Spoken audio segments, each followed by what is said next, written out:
personal things, and so we're here. We're here today, and I just want to say thanks for everyone that tuned in. Everyone on Facebook.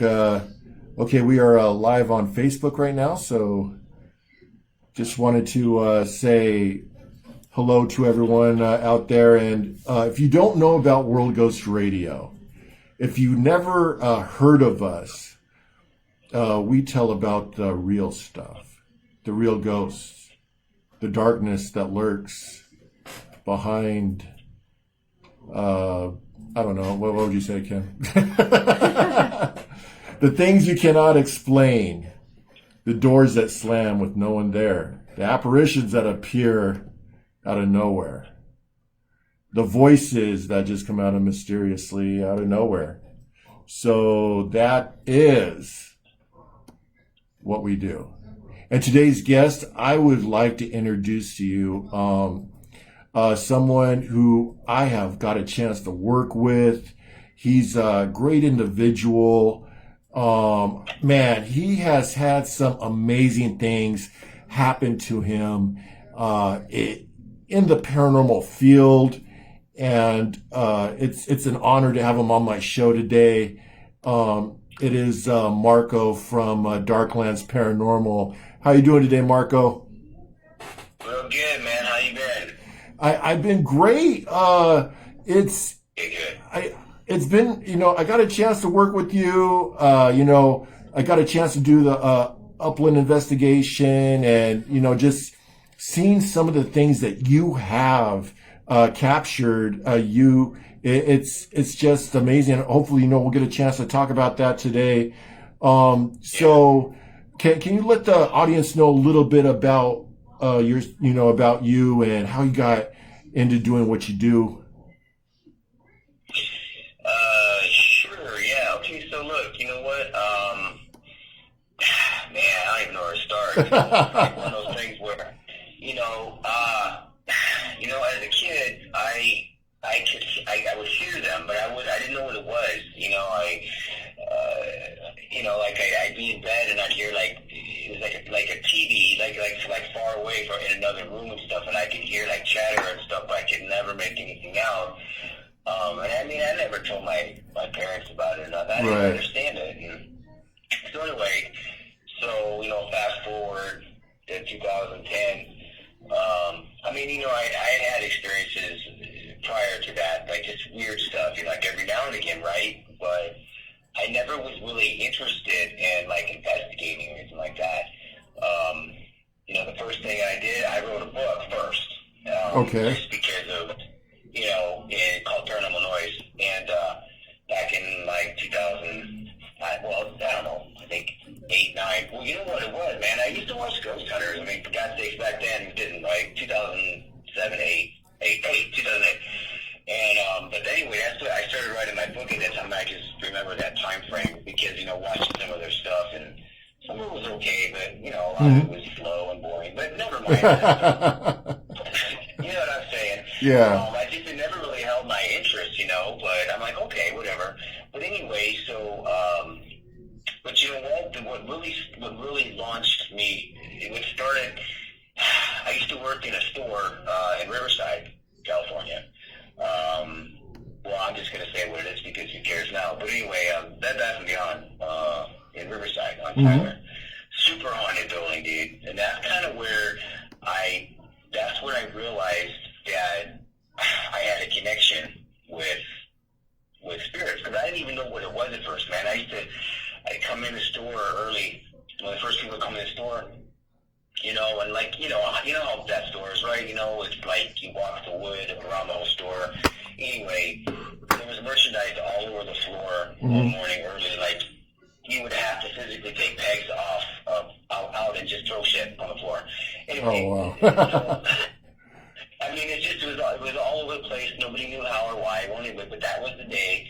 So, I would feel my hands, right, would be like, I thought, when your hands kind of start tingling and stuff, and you're like, well, what's wrong with my blood circulation? It's just slapping my hands and stuff. The whole time it was their energy in that store, and I realized that day. But anyway, I don't want to. It's just that's when I became interested, and I needed to know out what was in that store. And the manager at the time, she let me set up a video camera, you know, and when after the store was closed, I turned the camera on, we had everybody walk out the store, and it was just a 2-hour video as long as it recorded for, and the hi-fi, you know, the 8 stuff, they don't even make the cameras anymore. But anyway, so when I went there the next day to pick it up, and I brought it home and I watched it, I mean, I watched almost all the way till the end, and it was like nothing. All the cameras pointed in one direction. You could hear the overhead music, and it just nothing. And then all of a sudden, the camera started to move by itself. I about fell out of my chair when I saw it happening.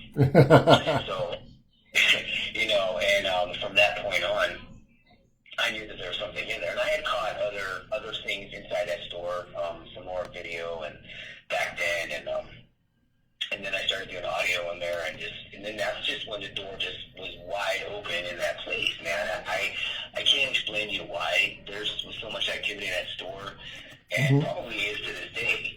But anyway, so that's what prompted me to write my book. So again, not interested in investigating or anything. I just wanted to write about, you know, what was going on, and you know, and then there's other things about it too, but I won't get into that right now. Right. But then, so then a couple years later, I started working at Home Depot and in Upland there. And that's where I met. And so one day, I'm in the paint department, right? And so one day, and I mean, I didn't know anybody in the store yet. You know, there's tons of people in a store like that. And so this dude walks up to me that worked there, and he goes, "Hey, man, I got a question for you." And I'm like, "Yeah, what?" He's like, "Well," he goes, "I need to know the truth." That's what he says. And I said, "Well, it depends on what the question is. I don't know what your answer is going to give." So anyway, he said, "Well, I heard you wrote a book." And so, "Oh, yeah, okay, yeah, I did. So anyway, this was Scott. So Scott comes over from the plumbing department and asks me, "I heard you wrote a book." So anyway, so I'm like, "Yeah, I did." So that's how me and Scott got connected. Okay. And Darklands was formed. And it was him and I together. Like he said, he told me his house was haunted, which is very true.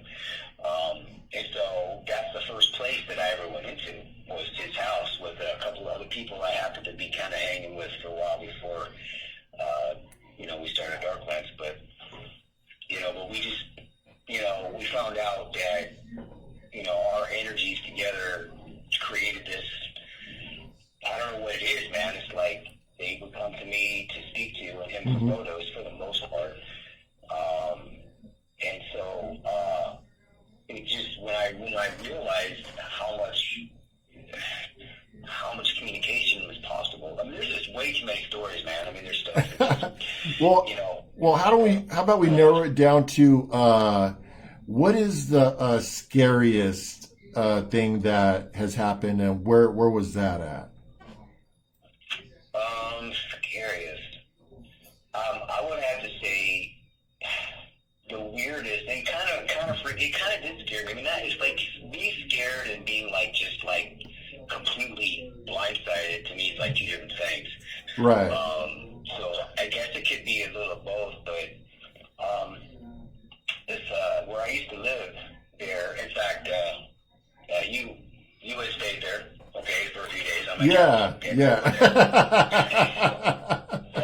place. We won't get into that story. Probably, I guess it's probably been 4 years now, but you know, those are the townhomes, and so this lady, this young woman was like murdered, like in one of those townhomes. Like, it's just, well, first of all, she was a stripper. You don't date strippers because you're gonna get upset, right? That's what happens. Do not date a stripper because, you know. Yeah, well, okay. Not that I have, but you know, I know. So what happened was, she was, you know, home in bed, and her dude came home. I don't even know if he lived there. I think not. But he definitely had a key. And he came in, man, and just shot her in the face and bed, right? Yeah. It was horrible. So, well, the manager of that place at the time, she knew what I did, and she's like, "Hey, you know, before we rent that unit out. Do you guys want to go in there and check it out? I'm like, yeah, okay.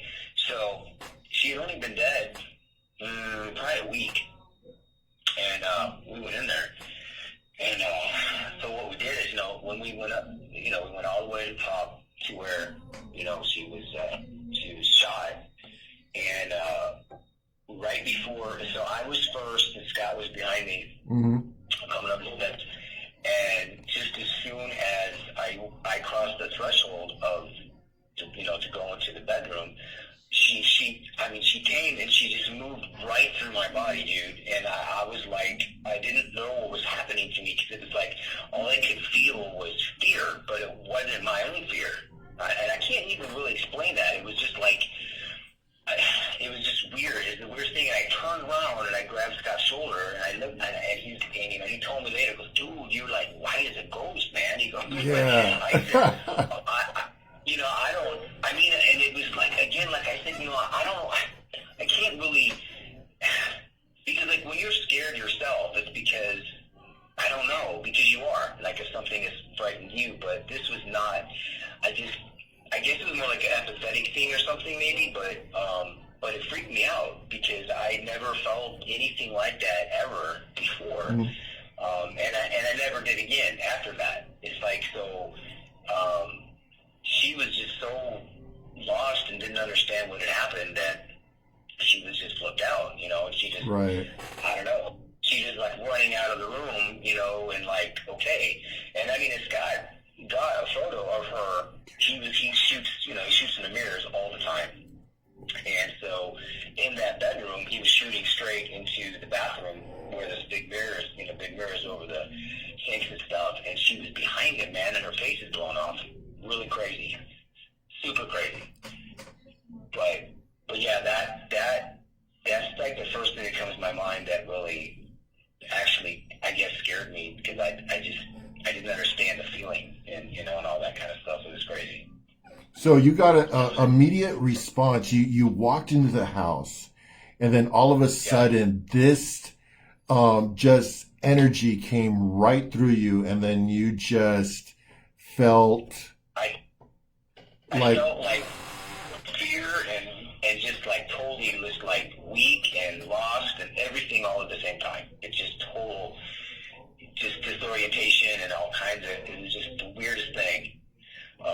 It wasn't until not when we got to the top, right as I was walking into the room where she was shot. That's when it hit me. She just blew right through me. I was like, wow, okay, that was crazy. But it was weird, Yeah, that's got to be it. If I'm making a better one, I'll let you know. But yeah, that's really, that's the one I remember that so well, because it was so weird. So. Yeah. Oh, okay. Man, that's insane. I'm trying to. I guess they're saying that my mic is a little low. So hopefully, let me. I'm just adjusting a little bit so that way they can hear you. Yeah. Okay. Cool. And I just want to say real quick, if there's anyone on Facebook that has a question for Marco, go ahead and shoot them on Facebook. We are live right now on Paranormal, Facebook.com/Paranormal on air. Hopefully it's been, did you get a chance to share it all over? Or? A couple places. A couple places? I'm trying. So, okay, so let's get to let's go fast forward a little bit. And let's talk about the Graber Olive House. Oh yeah, great place. Damn, yeah, that that's the place that kicked off everything for us. And when we were Graber Olive House was the oldest working business in Ontario, California. Still running. And it's still owned by the actual family, right? Like the actual family. Right. It's been passed down to generation at this location, right? Yeah, right. It's actively still in the legal hands of third generation Cliff Graber, but he's up there in age, so the fourth generation, which is his son Robert, will be the one that will be taking that over. even, you know, he's like he's 80, so you know what I'm saying? It could be anytime, maybe 10 more. I don't know, but yes, Cliff's father built that place as 1887, and well, actually built the barn, which is the loft, you know, now. But that place holds so many spirits, man. I mean, incredible place. They're so grounded there, so many of them, and we kind of figure it's because not only was it built within a neighborhood, you know, our neighborhood was built around it or whatever, the way that happened. So a lot of, you know, constant flow of people around all the time, but like people would work there for like 40 years, man, just because they loved it so much, you know, working there. So my question is that the photograph, like if no one's seen this, there's this photograph from the Olive House, Graber Olive House, that they've captured of a black mass. And it is an amazing piece of evidence in the paranormal field. And how did all that occur? Like what was going on that day? Oh man, well, you know what? I mean, okay, so many times, you know, like once we started, you know, once we started, I mean, the first time we investigated there, I'm not sure we caught it then, but anyway, we had gone so many times back. But the bat room, V-A-T, because people think I say the bat room, V-A-T. And so, you know, meaning, in other words, because you know, they process olives there, so they have these big, huge, you know, concrete vats that they you know, they put them in, and they put, you know, they put brine in there, and whatever they do, you know, let them soak for a while and all that stuff. So that place is like, and everything is the same. I mean, nothing has changed. I mean, those vats still cement round vats that they make these, you know, the olive oil. Man, it's insane. And it's still sold in the local supermarket and supermarkets, you know, today. So that's cool. But like, did you see the figure before the picture was shot, or did you get any type of evidence before you captured that, or? Okay, so you know, I mean, you know, Scott shoots into the darkness, and you know, his light his flash just lights up a room. And so yeah, no, the answer is no. We typically, you know, don't see the things prior to getting the shots. I mean, we just don't. That's just the way it is. And so, you know, Scott, you know, he kept coming up. Scott would keep getting, you know, these pictures of this kind of this black ominous thing, you know, like in the bat room. And so he started calling him the Creeper. Okay. The Creeper, yes.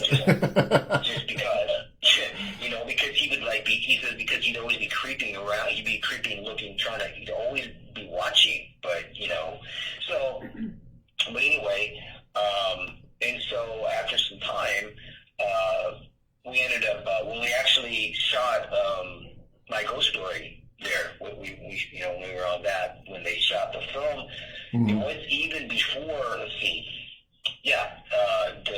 the producer, he, I think it was actually his brother, but you can find, that's the only video you can find on that. See Graber Olive House, it'll pop up, and he tells the story, but just with the camera, just a regular little camera, just started shooting, you know, the back wall, and he got a really good picture, super clear, of the Creeper as well. And then when we filmed Storage Wars, I'm sorry. Are you laughing? Yeah, because I remember you telling me the story of Storage Wars, and the individual was scared to even go into the location. Oh, yeah. Oh, absolutely. What the hell was his name? The dude, I forgot his name. Oh, I forgot. It's funny, though. Doesn't matter. Anyway, yeah, he was afraid. But when we went in, and Scott's camera was supposed to just be used as a dummy. He wasn't, and he didn't even realize that his camera was even on. And so while the crew was filming us, Scott's camera's on, and he actually had video of him of the creeper, like he was like on the wall, but then it looked like he was going down some steps. Really trippy, man. But so that was pretty amazing. But the long and the short of it is, after all these years, I don't even know if you know this. Maybe I told you. I don't remember. If not, it's news for you. But yeah, I mean, it's after all this time. Well, see, then I continue to do audio all the time out of that place. I captured more EVPs out of that property than any other place I've ever been. I mean, they just never stop, never stop talking, never stop answering questions or whatever. And so, so at some point in time, towards the end, last times we were over there, I mean, it turns out that the creeper this entire time is Clint's grandfather, just watching over in the vat room the entire time. He looks all big, black, and ominous, but it's just his grandfather, Robert. But it's okay. It's not a bad thing.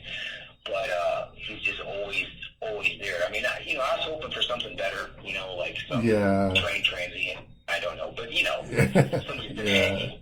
I don't know, but that's kind of the story. And supposedly there's been some deaths in the house, but Cliff never talked about them. Not murders or anything, of course, but. So what you're telling me is Cliff is a murderer, and he stores the bodies in the vats. Pretty much. Yeah. I did see. Something was very questionable at times. I'm not really sure, but yeah. But no, that place. I mean, and you know what? Let me talk about this real quick too, because this is something they left out. Like when they filmed. When we filmed my ghost story, they wanted to use the whole time just for our story, but then the executive producer like, well, we can't do that because that's not the way we do the show. And so you know how they have their different stories and stuff, because they had so much footage and I had so much stuff, and there's so many stories and stuff that comes out of there. But so like up in the loft, right? And I really wish they would have not cut this part out, because it was just one of the best things that has ever happened to us. But whatever, that's Hollywood for you. And what happened in the loft?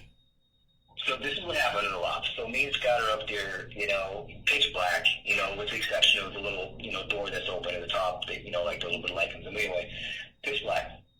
And there was, and there's we were sitting at a table, and just had the audio, had my running, so doing audio stuff, and we were talking and whatever, and so like all of a sudden we both heard and felt this big boom, like really, really like dense, like heavy, and we're like, what the hell? Yeah. And I'm like, okay, that was really weird.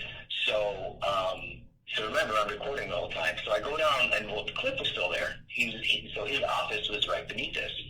So I go down the steps, and I go in, and I go to his office, and I go, hey, Cliff, and before I can even say anything, he goes, what's going on up there? I thought you were having a party or something. No, Cliff.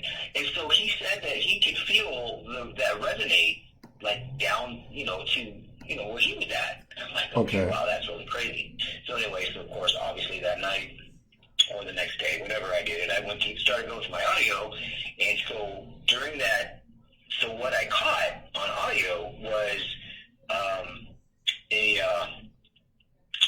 little boy. I can't remember it now. What it was a kid.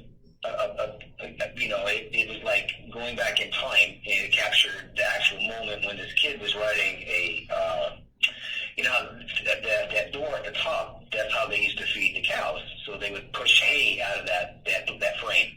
And then that's how they would do. Well, anyway, he would ride a hook across there and go out that window and probably jump, I don't know, into hay on the bottom. I don't know what he was jumping into, but that's what he was doing. But and so you hear the kid say, I can't remember, dude. He says something like, not Geronimo. We just said something as he was going out the window, and then this older male spirit, I think he says his name was Timmy or something. He's like, Timmy, whatever his name is, I don't even remember. My God, that's really bad. I don't remember. But anyway, at the same time that he's yelling, you hear, you feel this thump. It was all coincided. Like it just replayed, like kind of like a bleed through or something. You know what I'm saying? It was crazy because what I recorded was something that actually really happened in the past. And that's the only time that I've ever recorded anything like that too. Was at that place. And I remember we captured some amazing spirit box audio of that. That was that was insane. And I knew nothing of the story before even going into the loft. And then we heard him come through the spirit box, and it was crazy. Well, that was Luke. Okay. Luke that came through. Yeah. Okay. Yeah, Luke's a completely different thing. Yeah, okay. I thought that was the same. Yeah, Luke's the one that I had, got the picture of bouncing the ball down below. And Kim got a quick question. I'm sorry. Hi, Marco. It's Kim. Yeah. Hey, did you write a book? I did. So a long time ago. What 10 years ago now, yeah. What inspired you to write the book, and will you be writing any more books? I don't know. I mean, I should, right? Maybe if I ever stop, take the time. And Scott's waiting for me to do that because he wants to be part of the book. Because he's not in the first book. But, I mean, I should. But I guess maybe once I semi-retire and I have time to sit down and do it, I don't know. But, yeah. Could you tell us the name in case the viewers don't know? Can you tell the viewers the name of the book? Yeah, it's called Paranormal Noise, and it has a secondary title, but that's all you need. If you just Paranormal Noise and you just put my name in there, I know you can. I think you can find it on Amazon. Why can't you find it on Amazon, right? So, but yeah, I mean, but you know what it is? It's what that book is it's 8.5 months of daily recording. Every single day, and then it's what I pulled from there, and the information that I got and what I learned.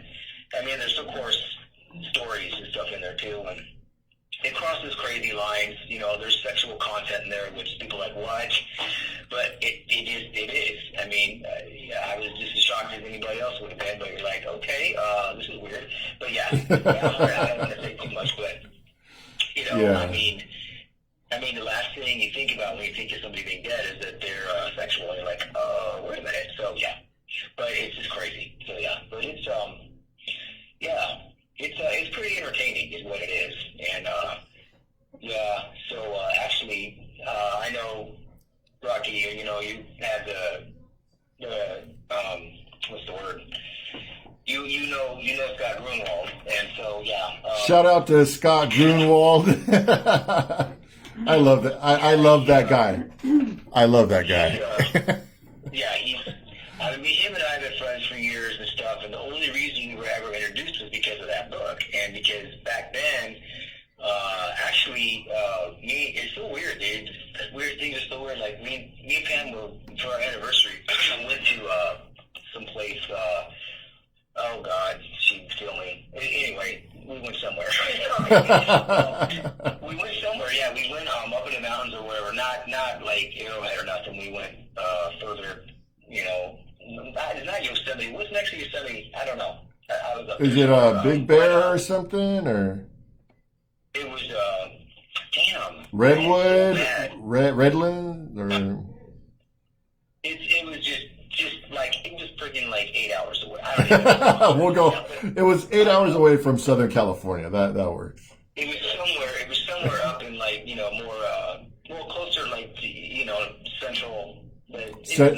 Central California. I'm trying to think of the tiny little town, but anyway, it was a bed and breakfast, and it was run by this lady and her son an older son, that was like not mentally right because he used to be a black diamond skier, and he had an accident, so something happened in his accident. And anyway, that's not the point. So anyway, So this lady, her name was I forget what her name was, but anyway, Amanda maybe. And she's like, oh, and she saw that I wrote a book and stuff. She's like, oh, I have this friend, and I'm gonna invite her over. You guys can come over for spaghetti. Okay. Well, that friend was Angie Matthews. I don't think you've ever met her. I don't think I have either. Angie Matthews has been friends with Scott since the beginning of time, and so that's what happened. So she bought a copy. She bought my book up there, and then she gave it to Scott, and she never got it back. And Scott kept it. And that's how the page 37 got started. You gotta read page 37. Or no, maybe it was 39. God, I can't remember anything anymore. One of those pages. And so, but he went on.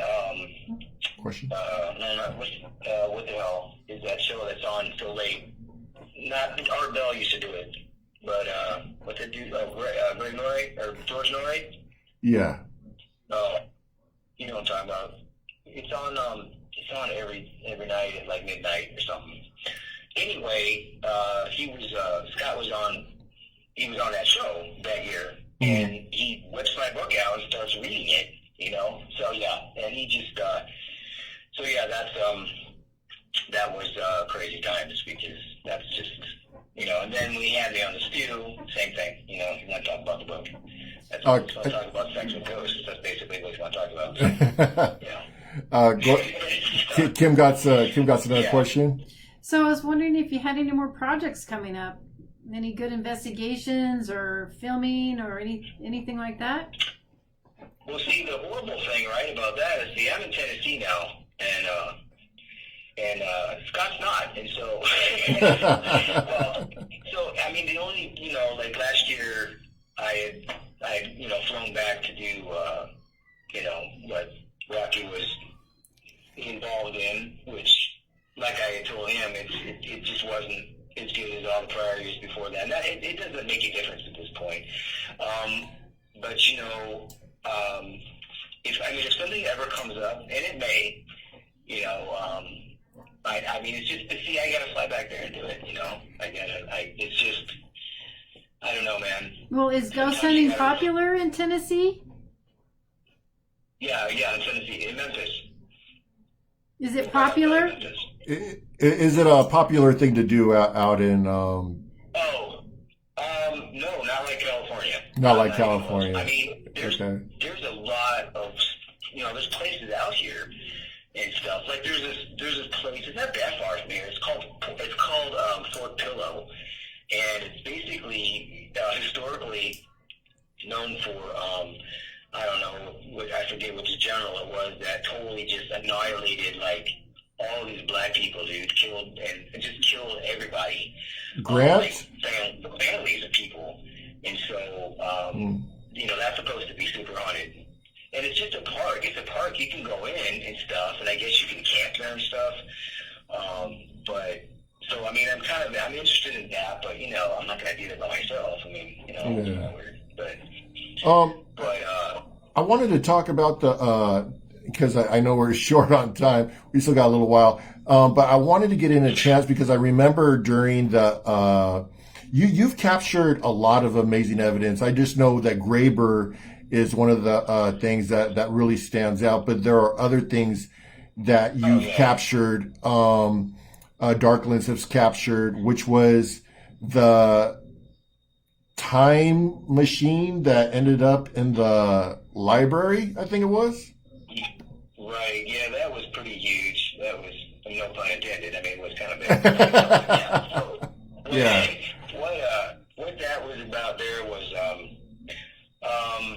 let's see, well, at the time, the lady that was the principal librarian over there, was in charge of everything. She actually, when, not the big library, but right across the street is the Carnegie Library. Okay. And she called us and asked us, and when that building turned 100 years old, which is 2013, she wanted to know if we wanted to come in and check it out. Sure. So we did that. We went in there, and we did pull evidence out of there. We had, a few good pictures out of there, and a little bit of audio, but not anything that I was very excited about. But anyway, so and she was scared. She didn't want to come inside, so she was waiting outside. Well, so when we came out, I said, look, I want to do that building over there, which is the big library. I said, I just have a feeling about it. I want to do it. And she's like, okay. So about a month later, she set it up. And so a month later, and then she called the press. So the press came and covered, and they were there while we were investigating. I mean, they weren't with us. They took pictures and whatnot and whatever, because she just wanted the publicity for it. So anyway, so we're in there and we're just shooting, and again, and now in there it was just low lighting, right. Which is perfect for me. And I got a kid, but never mind, that's not the time machine. But I was going to say someone forgot to return a book, so they decided to. So right, never mind. Yeah. But anyway, so now, for anybody that doesn't know, or anybody that does know or cares, but anyway, like when you're shooting, you want to shoot like 3 photos in a row, at least. Yeah. Obviously, see us on the compare it to. So, so basically, we were on the upper level, and I was on one end, Scott was on the other. Well, Scott's shooting away, and I'm someplace else, and he doesn't look at anything until later, the next day or whatever. And when he called me, he goes, man, I got something I got to show you. And he goes, I don't even know if I want you to see it. I'm like, what do you mean? He goes, you got to come over and you got to look at it. Yeah. I'm like, oh, alrighty. And, at the time, we lived 30 seconds away from each other. So I went over there and I looked at it and I'm like, what is that? And so I was like, holy hell, what is that? And so basically,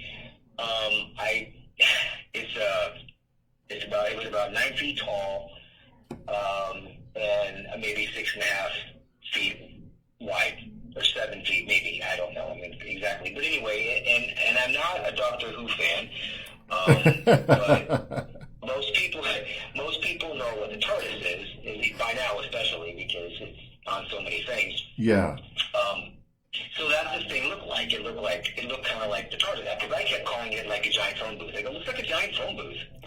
And so basically, that's what he caught. Now the thing is that it's almost, when you think of shutter speed, it's almost impossible. You would think that he even caught it, because right. It was moving so fast that it still boggles my mind that he actually caught it.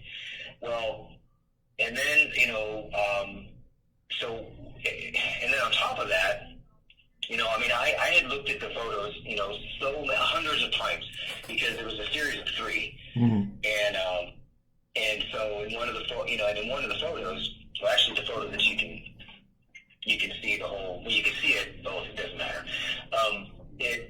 There's somebody standing next to it that has like this, I don't know, like it looks like a superhero suit on it, or just a super skin tight suit, black suit, yeah, mask, and has a triangle on his chest. Okay, all right, so that's that. But you have to look for it. And I thought it was depth perception because there's aisles and stuff. But in fact, we didn't even know that was even there until, because what happened is when we pulled the evidence out that we pulled, and we told this woman that was running, the library, and she was a Doctor Who fan, which is hilarious, because she's like, oh my God, because we showed her the pictures, it's like, holy crap. So immediately she says, well, will you guys do a presentation for the public? Okay, sure. So now it's in the newspaper, so we wanted, she says, well, we'll do it at the Carnegie. Carnegie holds 80 people, in this room. All right, fine. Well, the Chicago, Chicago, no. LA Times came to that, and then the local paper came as well when we gave that first presentation about that evidence. Because then they were writing about it in the paper. Just the guy that one of the columnists, the local columnist there, said, "Do you know there's a time machine?" And so all of a sudden the news is already out that there's a time machine in the upper library. And so, but anyway, so when we, like I said, it holds 80 people. Well, over 200 people came. Right, and this is free. We didn't get paid for this. When it's like, it's just they came and lined the walls, and it was just pure mayhem. And then it was a presentation, and in the end, the crowd half the crowd rushed over towards Scott, and half the crowd rushed over towards me because people had questions and wanted to talk and all this kind of stuff. And this one guy went up to Scott. I didn't see him. I wish I had. One dude, he said he had a really weird suit on, just from the 50s. Or something weird, a brown suit. He walked up to Scott and he says, there's somebody else in that photo, right? And, and he's like, what? And then he disappeared into the crowd. Well, Scott didn't tell me that for a couple of days. And then after he told me, I started looking at the photo closer and closer, and then I could see exactly what he was talking about. And it was crazy. And then after that happened, all kinds of weird stuff started happening to me and Scott. Man. Crazy, this pendant was dropped at my front door that had a triangle in it. I saw that pendant. It is, I can't even describe it. It is weird. Definitely weird. And just weird stuff. And you know who Barry Taft is, right? Yeah. Yes, I do. Okay. So because these photos were so nuts, I needed to have somebody else look at them. So I sent them to Barry. And he was one of the first people that I emailed them to him. And he says, first of all, he didn't even see it. I go, Barry, what do you mean you don't see it? He goes, well, anyway, so never mind that. Then he finally saw it, and he's like, he's like, wow. He just said, wow. And for Barry Taft to even say, wow, that's pretty good, because Barry doesn't really know. Barry hates all paranormal equipment that we use. He's only into the stuff that he used to use, back when. Spiritron. Spiritcom. but anyway, so the thing is, so I sent him the photos, so he had those photos on his computer, right? So I convinced him, I wanted to meet with him in LA, and he's like, this is what he says to me, he goes, okay. Because I said, I just want to talk to you about this, man. That's all. I just want to sit down with you. He says, okay. He says, but I'm not going to help you with the photos. That's all. That's what I said. Okay. And I don't even know what he meant by that, but that's what he said. Well, the day came where I was supposed to meet with him, and he calls me, and I'm looking at my phone. I'm like, why is Barry Taft calling me? And he goes, listen. He said, somebody has broken into my apartment, and they stole my hard drive. He said, I have thousands and thousands of dollars worth of paranormal equipment here, hundreds of thousands. And he said, they didn't take any of that. He said, they just took my hard drive. He said, well, the police are here, and I got to go. And he hung up. Wow. I was like, wait a minute. I'm like, wait a minute. The pictures are on the hard drive. And that was what it was. It was crazy. I'm like, wait a minute. And so Scott was all like, I don't think we were supposed to get those photos. And I said, I think we were supposed to get those photos. And I tried so hard to get that into the mainstream media. Yeah. It never happened. Because something stopped it from happening. I totally believe that 100%. I mean, you can take that for what you want, whether it's aliens or whether it's, I don't even know. I mean, but it's something that just, I don't know. But see, and that's when I go back to, I can't believe that he even got it because it was moving so fast. Because what's up online in the looped version of the two photos, so you can see it moving from one side to the other and up against the wall, is slowed down like 1 billion times. Yeah. Because you could never see that with your naked eye, never. And that's why I don't see how the shutter captured it. I mean, the timing was like a millisecond for him to catch that. And that's the crazy part. I wanted to get into real quick because we got 15 minutes left. I just want to say, if anyone on Facebook has any questions for Marco, we are here live right now, World Ghost Radio. And the next question, it's one of my favorite stories. It's one of my favorite things I've ever seen on the video, and that is the haunted doll. The haunted doll, that location you visit, yes. Like Yeah, it's a demon. It's a demon possessed doll. Just yeah, give us some insight on that story real quick. yeah. That is like nuts. I mean, there was this place out in West Hollywood, man. It's called Panpipes, and one of the women she still owns a business, but at the time, her partner, they both were there, and so the person that I knew, she, you know, she said, yeah, sure, you guys can come and then check it out. Well, she had this creepy ass room. Well, she works in production. I don't know for who, or that's just what she does. So she had like really crazy props and stuff like that. Like if you on our website, which is still up, it's there. It's darklandsparanormal.web.com. You can go through all of the albums, but the Panpipes album, crazy shit. So she had this. She goes, "I have a surprise for you." So we walk into this thing that looks like some sort of weird parlor, like you just part the curtains and God knows what could happen. And so, Yeah. There was this table, and it had, it had like just all the stuff on it, and the haunted doll, the clown was one of them. And there was other stuff, crazy stuff like the piece of skull from a serial killer. Just weird stuff, that she had. And do you know how she acquired this demon possessed doll? Yes, I do. Yeah, I can't recall his name right now. And there's a video on that too, like on our YouTube. And Jimmy's the one. She tells the whole story. But I know it's from Mexico. This guy, he died, and he was very much. I think he was like what do you call it? Like a demon chaser or whatever. Right. He cleared places and stuff or whatever he did. And so when he died, all of his estate was for sale. So she ended up getting a lot of the things shipped to her, and bought a lot of the things, and they came.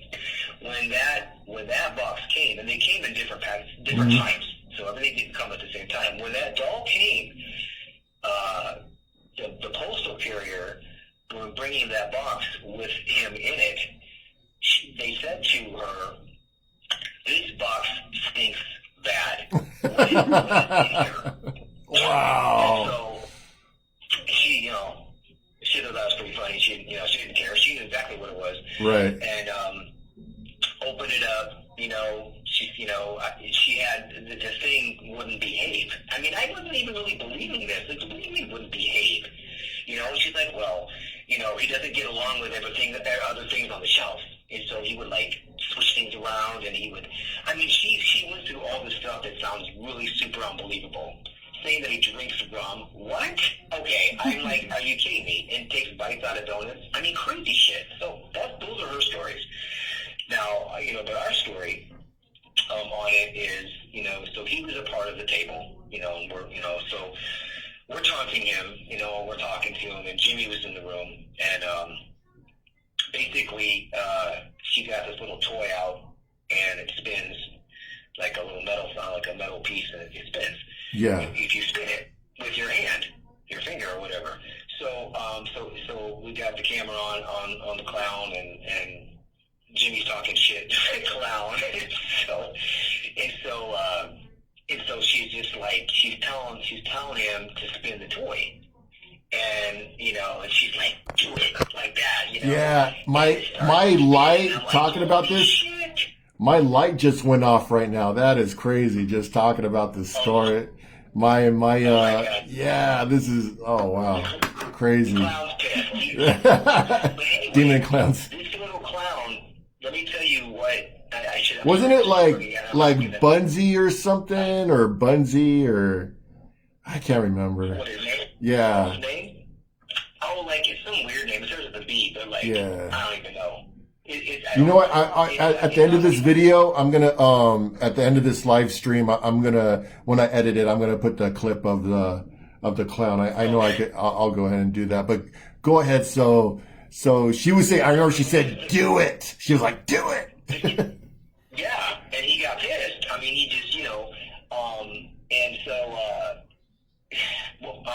but the quick story behind it is that, so there was a family that obviously had something against another family, and so this, the family that the clown was handmade, and the demon was bound into this doll on purpose and given to this little girl of this family that they didn't like.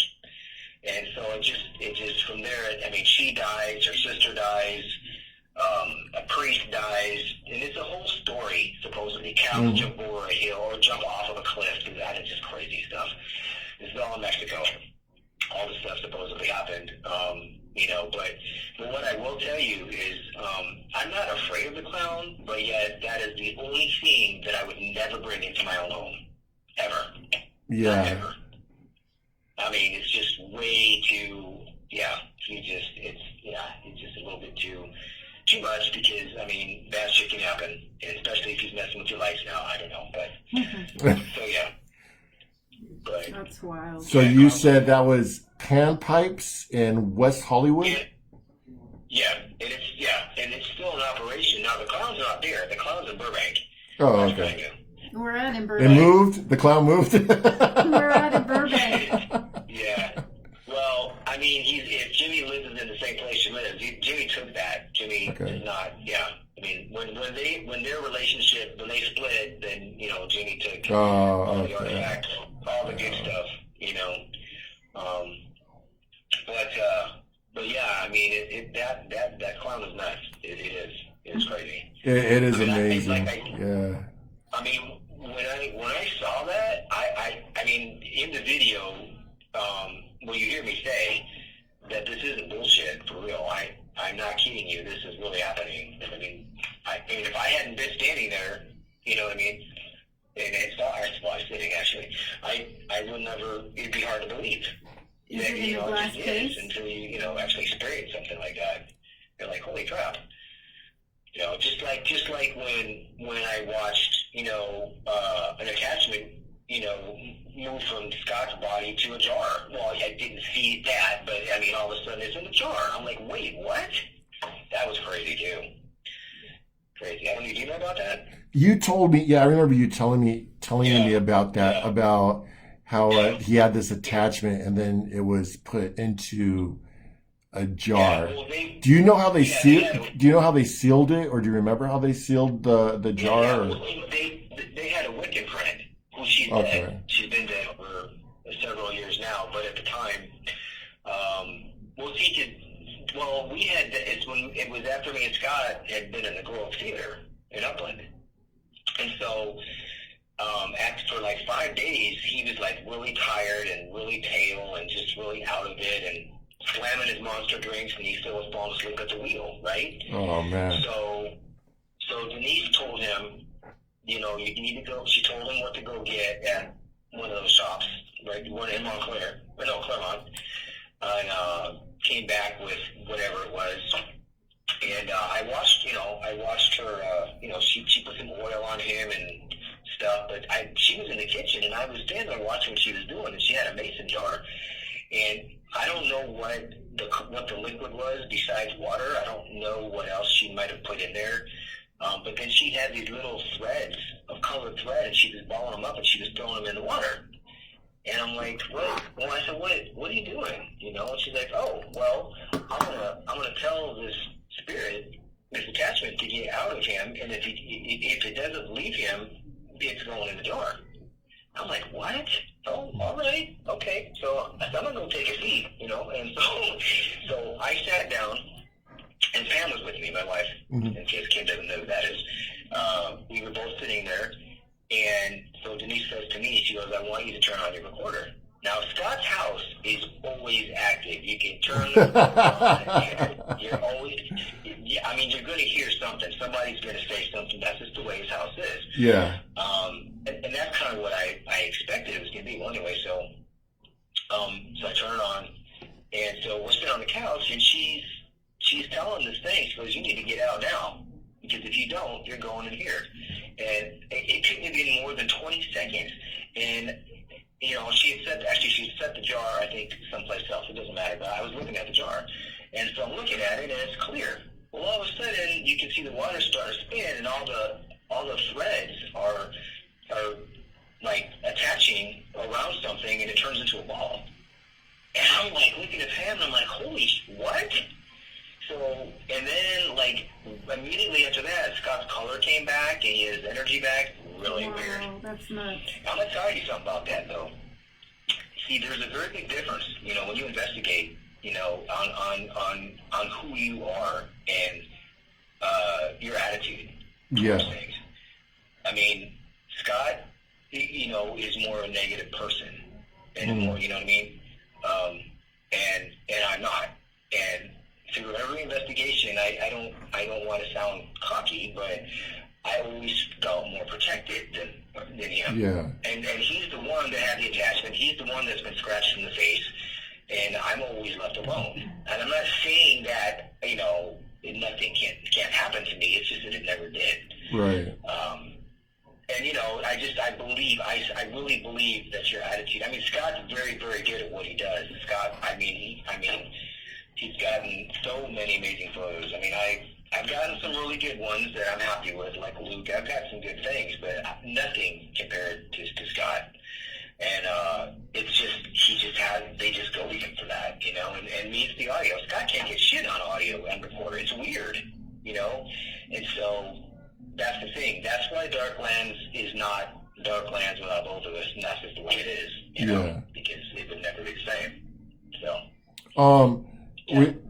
I just want to say, appreciate you. We got to wrap it up. Apologize, Marco. Thank you, so much for coming on to the show. If they have any more questions about and want to get information about stories, where can they reach you at? Well, you know what? I mean, just my email is probably best, or Facebook. I mean, they can do that too. They can either find me on Facebook. I mean, not the Darklands page, just Marco Santucci. Okay. But my email is marcosantucci33@yahoo.com. That'd be about the best way. Well, or Facebook. Yeah. Okay. Well, thanks again. We appreciate you coming on the show and talking to us about all these great and amazing stories and things that have happened in your life and inspired you. And it's man, it is amazing. Kim, what do you think? Maybe thanks for being on. Maybe we can get Scott on here to speak with us as well. That would be great. We'll probably come on for you. All right. All right, guys. All right. Thanks. Have a good one, Marco. Have a great night. All right. You too. Take care. Bye-bye. That was Marco Santucci from Darklands Paranormal. Great guy. I got a chance to work with him before, and he has some amazing experiences. I've seen the videos, and I cannot even begin to tell you how amazing of the stuff that Darklands have captured. So, but it's time for us to wrap up the show. We won't be here next week. Unfortunately, we have an investigation next week, and we'll be on the following Wednesday after that.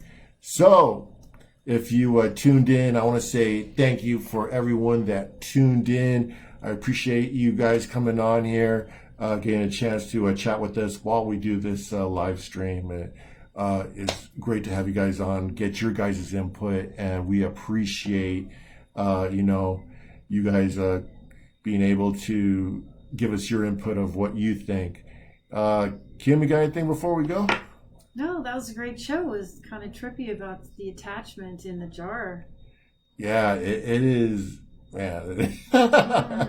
What's weird is that everything is like a sphere. I noticed that about everyone that talked about some type of energy that's, whether it's mostly negative, always ends up in a sphere.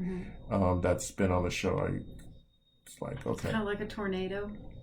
Yeah, I guess this giant ball. I guess okay. Negative energies are like that big. So okay. So once again, see you guys in 2 weeks, and be there if you dare. Take care, Good everybody. night.